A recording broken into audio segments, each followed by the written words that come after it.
அதே காத்து வாசம் வேற, அதே மண்ணு வண்ணம் வேற, அதே மக்க வாழ்க்கை வேற, ஒண்ணு மட்டும் மாறவில்லை.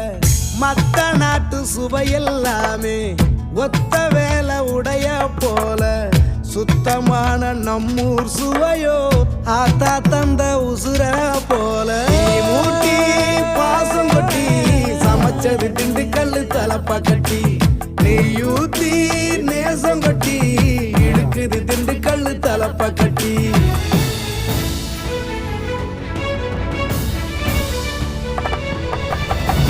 மூட்டி பாசம் கொட்டி சமைச்சது திண்டுக்கல் தலப்பா கட்டி, நெய்யூத்தி நேசம் கொட்டி படைச்சது திண்டுக்கல் தலப்பா கட்டி. படைச்சது திண்டுக்கல் தலப்பா கட்டி.